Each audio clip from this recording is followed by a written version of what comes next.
This excerpt is taken from the book Labyrinth of My Whirling Mind, a poetical prose book written and illustrated by Tams Ditapraise. No, time doesn't heal the wounds. Not all of them, if you ask me. The potency of a wound to be healed largely depends on us. Some wounds are extremely dear to us, that we become stubborn and do not allow them to go. Such wounds turn into chronic affliction, like ulcers, and stay with us, probably always. Death is parallel to life. We live every day and get used to its humdrum. Same happens to death. When a person dies a few times, he gets used to it.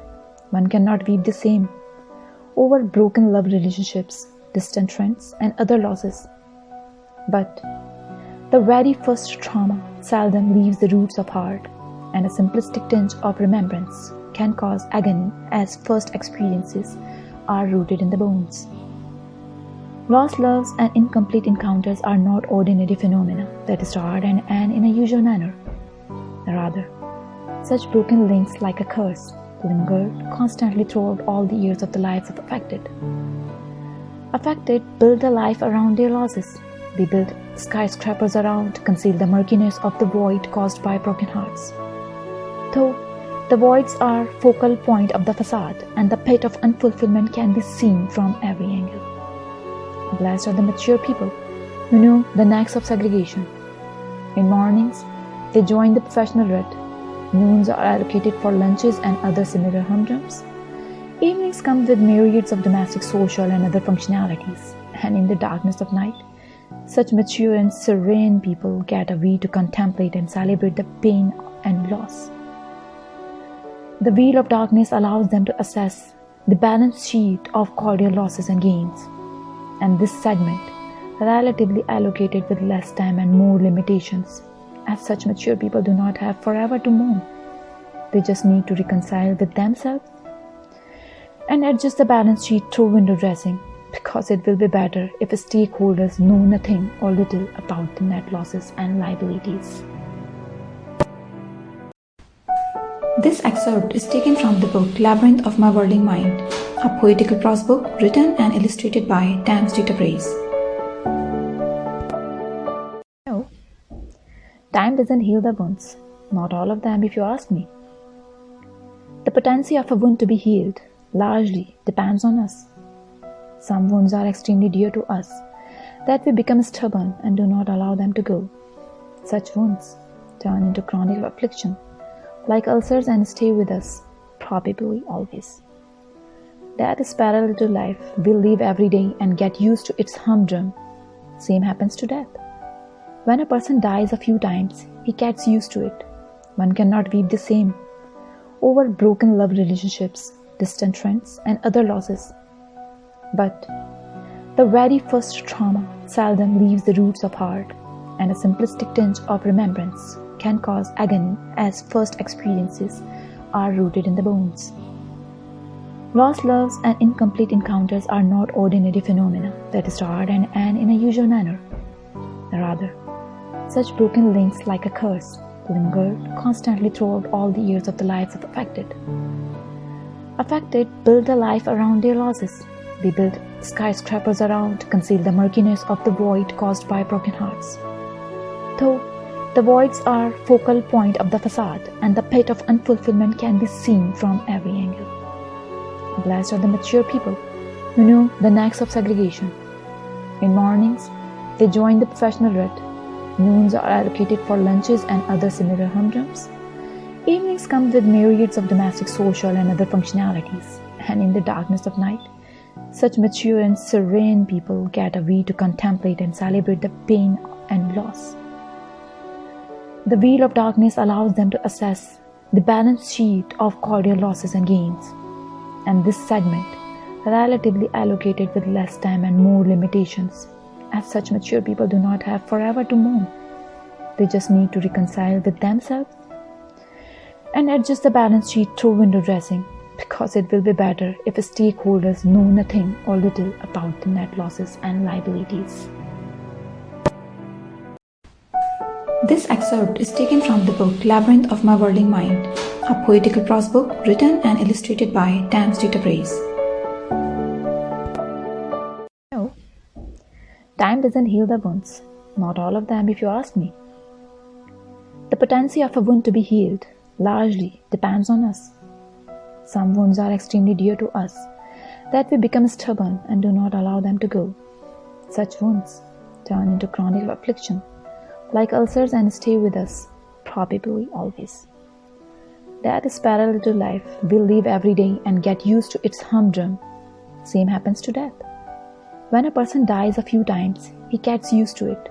One cannot weep the same over broken love relationships, distant friends, and other losses. But the very first trauma seldom leaves the roots of heart, and a simplistic tinge of remembrance can cause agony, as first experiences are rooted in the bones.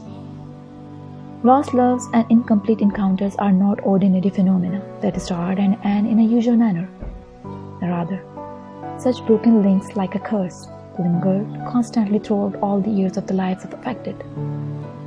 Affected build a life around their losses.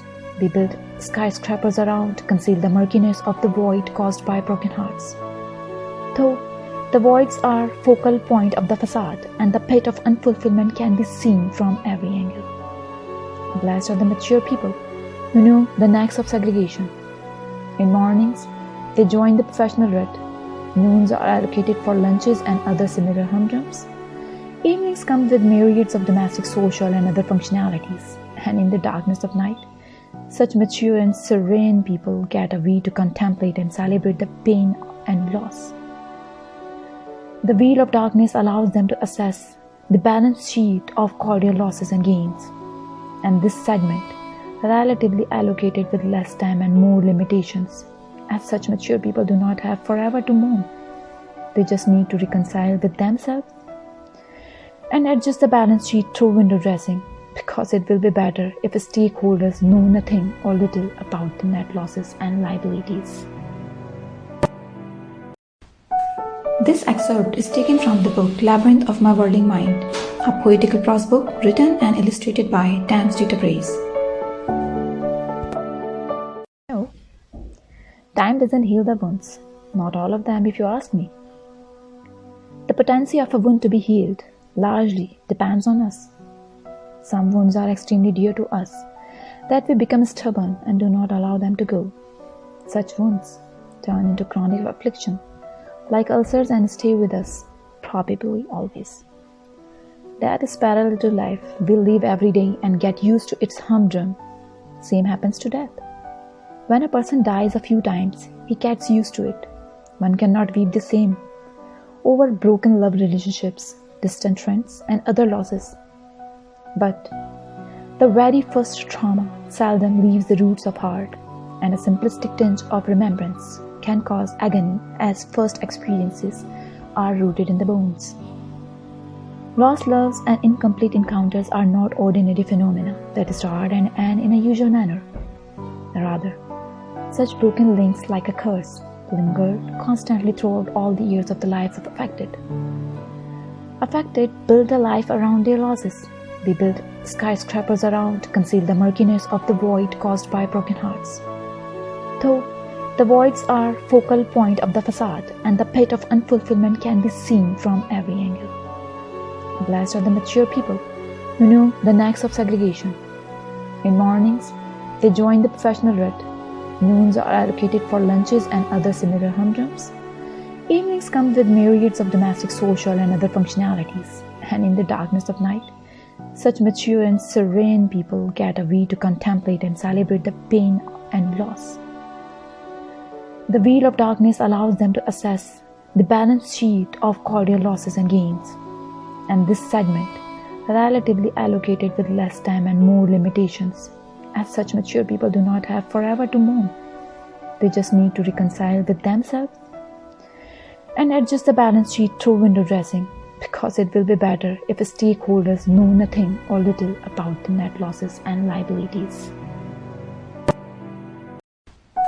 This excerpt is taken from the book Labyrinth of My Whirling Mind, a poetical prose book written and illustrated by Tams Dita Praise.